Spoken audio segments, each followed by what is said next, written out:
In the previous video, we saw that the two set operations can be expressed in terms of logical operations. As you can see here, I've got the intersection of two sets and the union of two sets, right? But there's one other really fundamental logical operation we haven't talked about yet, and that is not the complementary sets. So in this video, I want to briefly talk about these. Not yet do a proof with complementary sets, but we will get to that point eventually, very soon, right? So let's just start our discussion about the universe, introducing this universal set U, and then let's introduce a subset of this universal set. We'll call that A. So it's a proper subset, as you can see here. And I've stated the condition of the A and the membership conditions according to the universal set. And as you can see here, the arbitrary element X has only two possibilities. It's either part of A or X is not part of A, right? So again, we've talked about these before in our previous videos, so if you haven't seen the binary operation, make sure to check that one out, right? And at this point, we can define the complementary area, the complementary set, because the complementary set refers to the opposite side. So if X is a member of the set A, the truth value of this mapping is going to be, and if it's not part of A, we're going to assign false value. So the complementary sets, a very broad, I guess, definition, it's going to be whenever X is not part of A, right? So, and then the way we define it is that where X is part of this universal set and X is not part of A, right? So we have two membership conditions. But, well, if you want to relate this definition into the predicates, you can absolutely do that.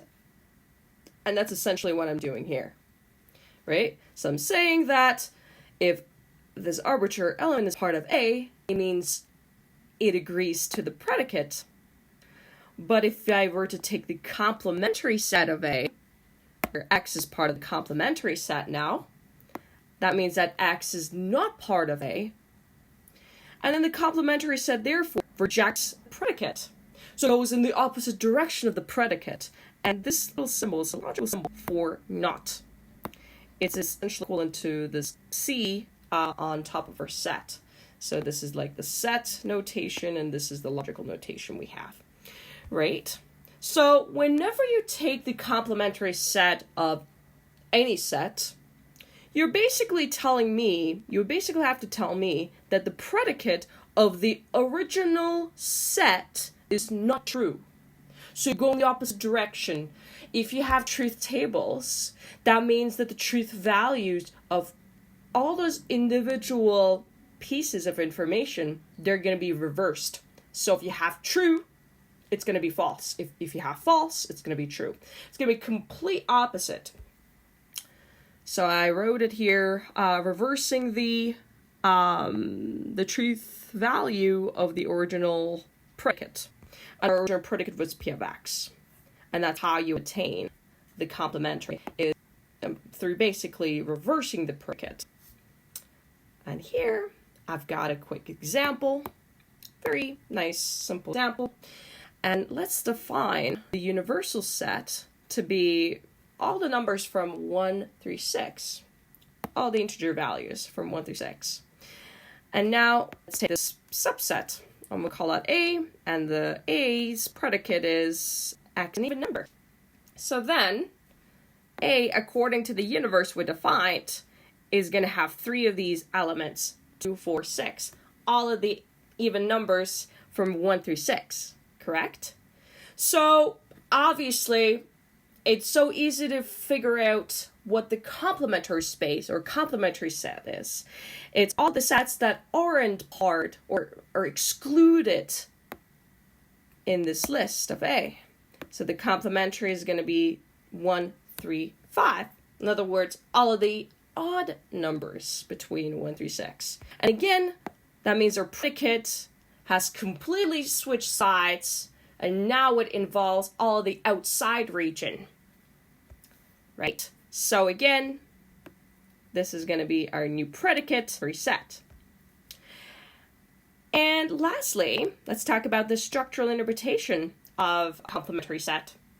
So if you were to operate the original function, original set A, we called it, and the complementary set of that original function, and let's perform union, right? Union means an OR. Well, it's going to give you the whole universe, okay? Right, all the elements, all right? But this statement, the union, kind of refers to the partition of the universe, because you can work backwards. And so if you pick this region within the universe, then the excluded area is going to be assigned to the complementary set. And that complementary set is very significant because it makes up the universe when combined with the selected set. So it's a very important piece of information there. However, if you were to take the intersection of these, you're going to end up with an empty set. Because, well, the intersection refers to and when you think about it, there is no gray area between a set and its complementary set. There's no elements, in other words, that are going to be shared between two of these sets. There's simply none. So that's why the intersection of set and its complementary set is always going to be an empty set. And a few other really important notes here I have is the complementary set does not produce a predicate. It basically modifies the already existing predicate, and it just reverses the truth value of it. So at the end of the day, it's not a brand new predicate. You're not creating a new predicate. You're, again, reversing the truth values within that logical statements and then going from there. Okay? So it's a change in the truth values, right? So I think these structural interpretations are really important, and they're going to be very helpful in your future, because once we start doing proofs, they're gonna come. They're definitely going to be here. Thank you for watching.